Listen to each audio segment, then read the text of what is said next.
interpretación es la, ¿qué cosa? Obviamente la alegórica. La alegórica, que quiere decir, ¿qué cosa? La escuela del simbolismo, que todos son símbolos y que por eso obviamente no podemos entenderlo. Está la segunda escuela, la escuela histórica o ¿qué cosa? O obviamente la escuela histórica o la escuela preterista, que verdaderamente dice que todas las cosas ya se cumplieron en el pasado, ¿de acuerdo? Y la tercera escuela es la escuela futurista. La escuela futurista es la que más se acerca a la Biblia y verdaderamente es esa escuela. Con esa escuela de interpretación tenemos que estudiar Apocalipsis. ¿Por qué? Porque justamente dice en el capítulo 1 la revelación de Jesucristo que Dios le dio para manifestar a los siervos, a sus siervos, las cosas que deben suceder pronto.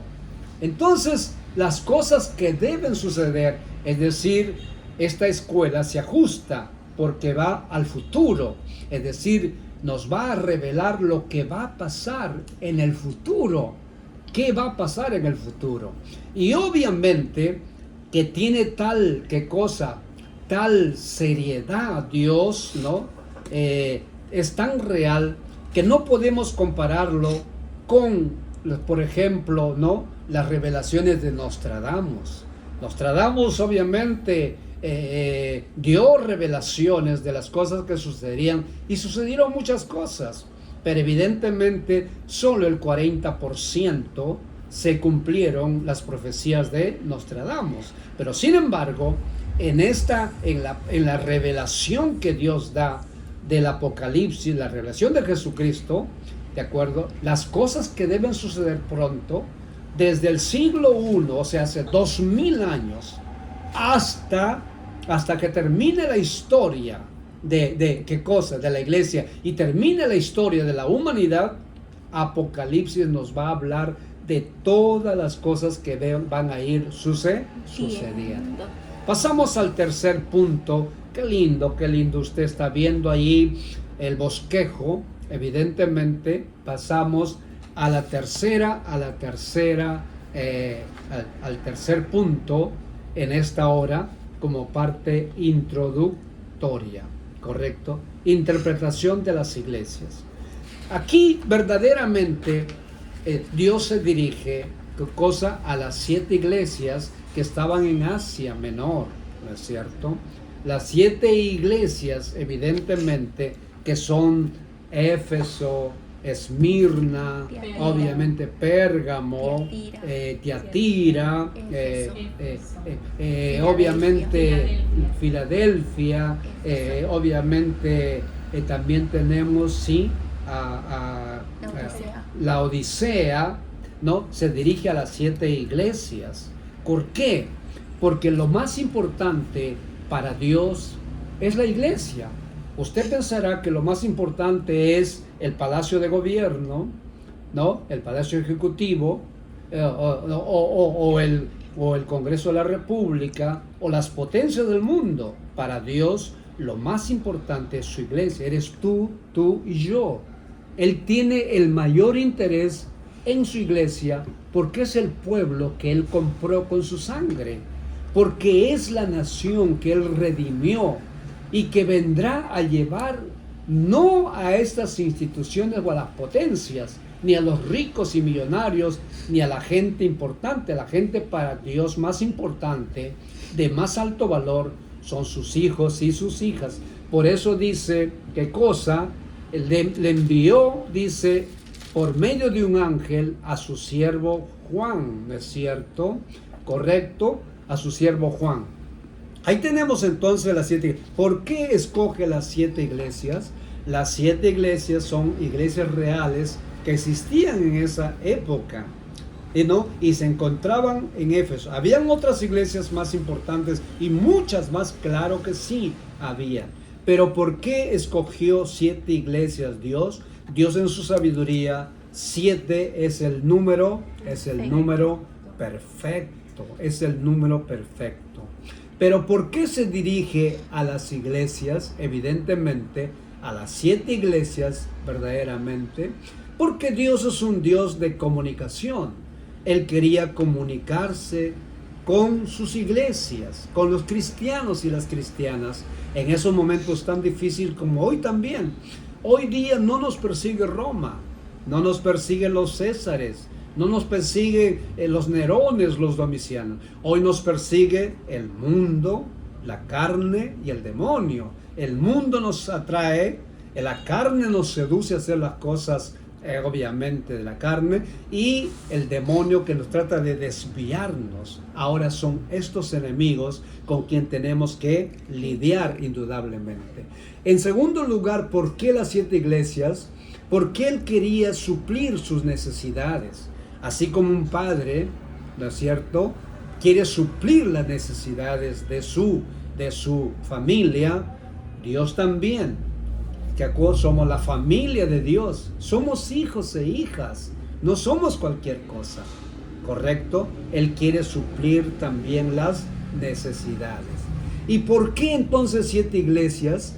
Porque Él, ¿qué cosa? Quiere revelar los diferentes tipos de iglesias que verdaderamente van a existir, correcto, en toda la historia.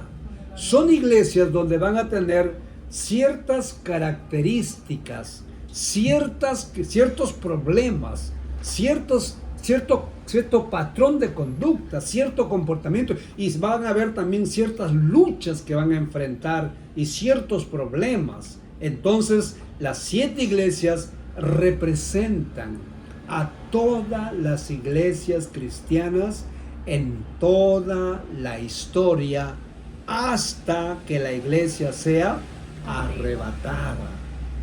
Entonces, vamos a vivir muchos tiempos, ¿no?, verdaderamente difíciles, y las iglesias se enfrentan como a las iglesias de hoy. Pero la característica fundamental es que de las 7 iglesias, a 5 iglesias, ¿no?, a 5 iglesias, Dios los llama al arrepentimiento, les llama al arrepentimiento.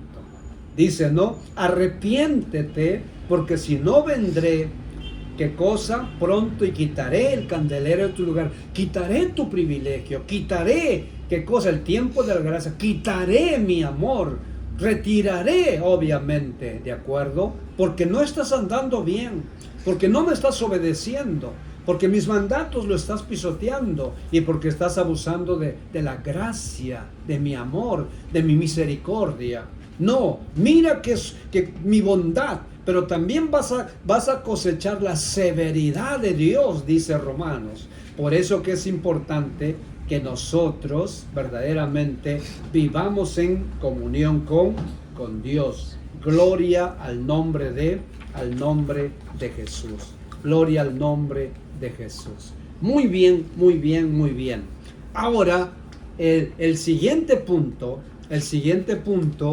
que verdaderamente vamos a tratar, ¿de acuerdo?, es ¿qué cosa? Es saber que Apocalipsis no es difícil de entender. Vamos a ver, ¿no?, que Apocalipsis es fácil de entenderlo, por una razón, porque el libro de Apocalipsis tiene una promesa fundamental que Dios ha dado para sus hijos, para la iglesia, para los jóvenes, la señorita. ¿Qué dice en el 1:3? Bienaventurado, ¿qué cosa? Bienaventurado, dice la palabra de Dios, el que lee y el que oye, y los que oyen las palabras de esta profecía y guardan y lo ponen en práctica, ¿no? Todo lo que están escritas, porque el tiempo está cercano. Entonces el libro de Apocalipsis es fácil de entender. ¿Y por qué es fácil de entender? Porque en el versículo 19 está el bosquejo que verdaderamente Dios y el Señor Jesucristo y el Espíritu Santo establecieron para que no se haga difícil de entender, como dicen muchos. En Apocalipsis capítulo 1, 19 está el bosquejo divino, el bosquejo del Señor Jesucristo. Y dice así el 19. Escribe, dice, las cosas que has visto, y las que son, y las que han de venir después de esta. Entonces el Apocalipsis Dios lo divide en tres partes. El primer punto es que le dice, escribe las cosas que has visto. Entonces, ¿qué vio Juan? Eso está en el capítulo, todo el capítulo 1. Vio a Cristo glorificado. La revelación de Dios que Dios le dio para manifestar a sus siervos, obviamente, las cosas que deben suceder pronto. Entonces, ¿qué vio? Entonces, en primer lugar, correcto, ¿qué vio el apóstol Juan? Vio al Cristo glorificado. ¿Qué es lo que nos revela el Apocalipsis? Nos revela por primera vez cómo es Jesucristo.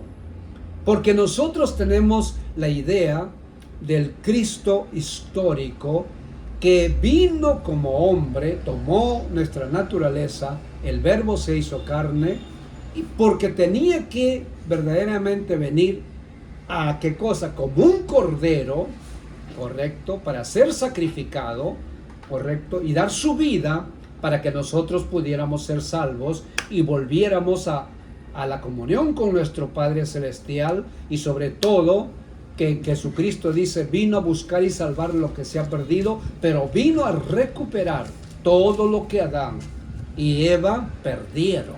Por eso era necesario, y ahí fue pues, ¿qué cosa? Rechazado, nació. Él nació en un pesebre, se burlaron, le quisieron aventar al abismo, y obviamente en la pasión lo escupieron, se mofaron. Pero ahora, señores y señoras, no pueden hacer eso.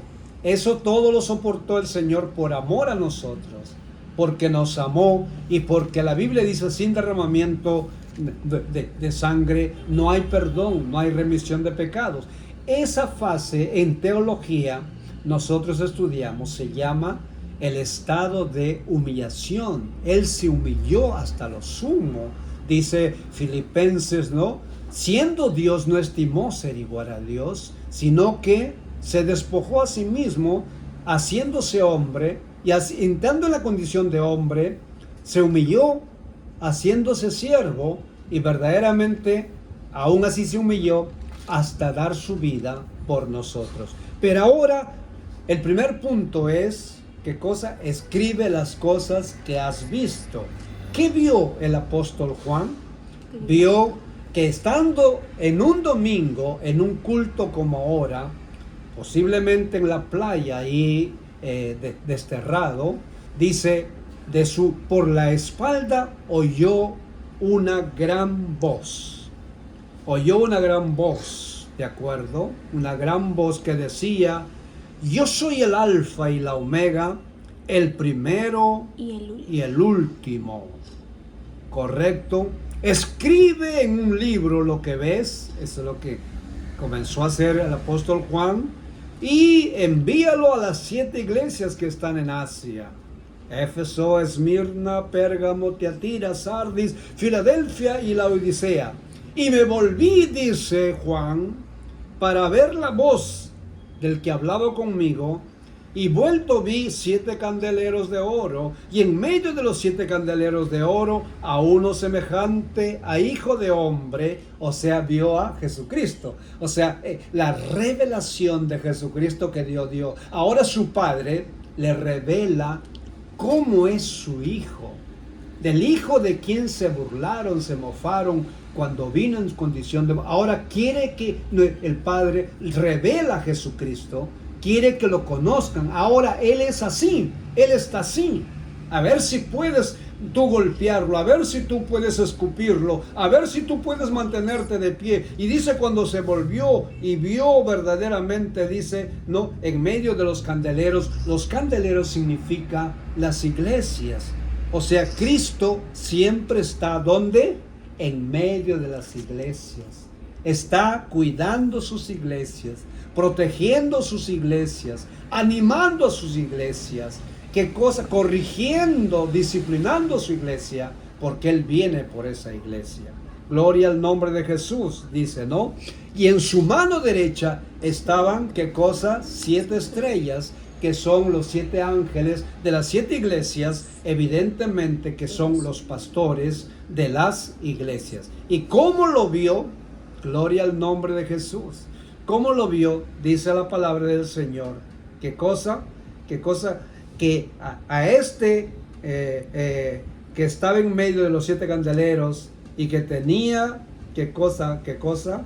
Algo semejante al Hijo del Hombre, Jesucristo. Dice así la palabra del Señor.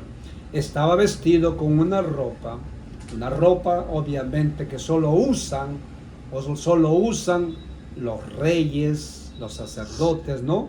Que llegaba una túnica espléndida, blanca, obviamente de lino fino, que llegaba hasta sus pies. Y por su, ¿qué cosa? Por su pecho tenía un cinto de oro. Aleluya. Ahora vas viéndolo a Jesucristo, porque eso es la revelación que Dios dio de Jesucristo y quiere que lo conozcamos a su Hijo ahora en esta dimensión. ¿Correcto? Dice la Biblia, gloria al nombre, su cabeza y sus cabellos eran blancos como blanca lana o como nieve, que quiere decir que Él es eterno, no es que está viejo, no, sino que representa, porque este es un simbolismo, ¿sí? La eternidad, sus cabellos, Él vive para siempre, correcto.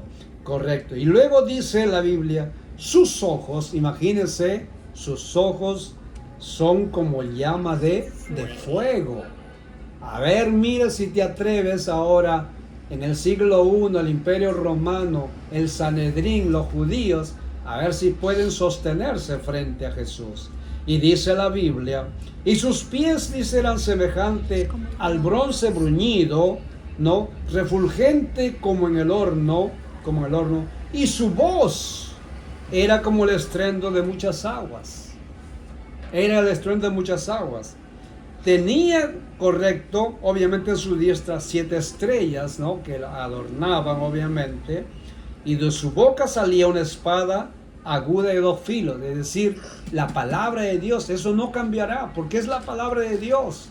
Por eso es que es importante leerla, estudiarla, memorizarla, porque hablaremos, eso será el lenguaje de comunicación con Dios en el reino de los cielos.